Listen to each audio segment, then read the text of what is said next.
Hey everybody, it's Chris back with another review for the Blue Collar Beer Gourmet. This morning I was going to try to put off doing this review a little bit because the trash trucks are making a lot of noise. Unfortunately, they just keep making it and making it, and I don't know where they're going or where they're headed. This isn't that big of an apartment complex. But anyway, so I'm doing a lager today. Haven't done a lager in a while.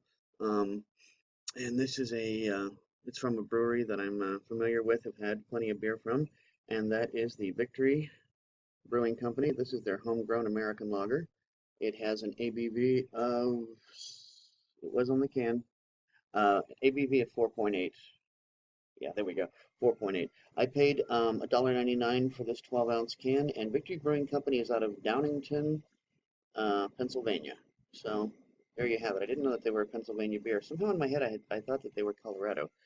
This has a best by date of July 21st, 2018, so I'm well within range on that. Um, Went to Untapped as usual to see the usual stats, and there I discovered, yeah, I think it's a little better. 10 of my friends have given this an cumulative score of 3.68. 14,000 of us have given it a cumulative score of 3.53.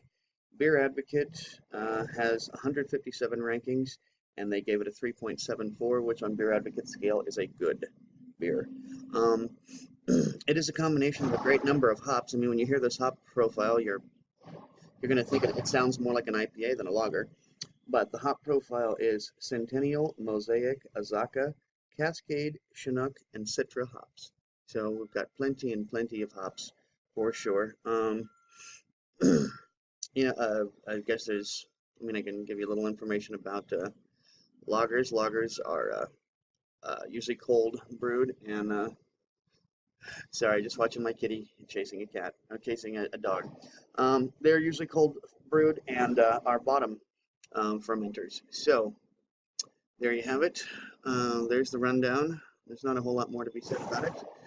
As I said, I paid $1.99 for the 12-ounce can. I'm going to be using my Pilsner glass, which Nancy got from my bar set. I looked into it because this is not the Pilsner design I was used to. I was used to the straight cone shape. And this is actually a different design of the Pilsner glass. This actually predates the Pilsner glass that most of us are familiar with, one that's just a straight cone shape with a stemmed base. Well, this too is a Pilsner glass, and according to Beer Advocate, you can put your lager in a Pilsner glass. One more thing too, I noticed on the can here, you see all that writing in yellow? Some of it I can read, some of it I can't. Looks like it says light straw hue, about 8 to 10 GBC, all American hop, aromatic, dank aroma, dry hopped aggressively, full flavor but dry finish, clean, something lager profile. Okay, so there you have it. Don't know exactly what all that's about, but I think they would have done better, honestly, to maybe put that in regular text, because that was kind of difficult to read. All right, let's see how this bad boy pours. It's pouring a very, very pale yellow. Actually, what you're seeing on the camera is a little darker than the color itself. Well, trash truck scared the kitty. And so, yeah, it did. It scared you. That's why you're here.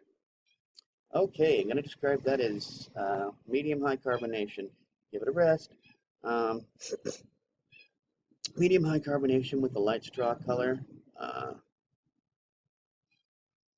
Boy, I sure do smell a lot of hops. But I also smell that very bready, not bready, but yeasty, almost toasty kind of smell from the lager yeast. That and hops. I mean, really, hops are what I smell more than anything. A little bit of that lager yeast on top. As you can see, it's a very resilient head. It ain't going nowhere. So I don't see any point in going blah blah blah any longer. Let's get to drinking. Cheers.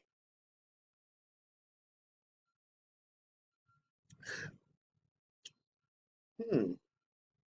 This is kind of interesting because it's still very much a lager, but you've got that hop bitterness added to it too. So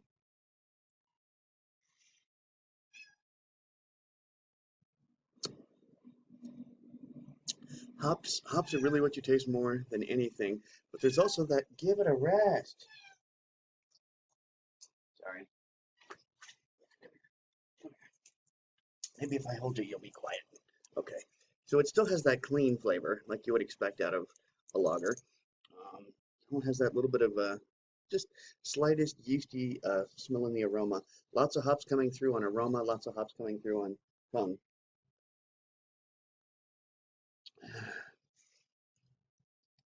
I'm going to describe that as about a medium mouthfeel. Um, Not particularly overpowering. No real alcohol burn, of course, at 4.8. You don't really expect uh, you don't really expect much of an alcohol burn. 4.8 is actually on the slightly lower end of the ABV scale for lagers, and I gotta say this is kind of a unique beer. It really is. It does not taste like an IPA. It tastes like an aggressively hopped lager, and so for that I gotta give it some extra kudos.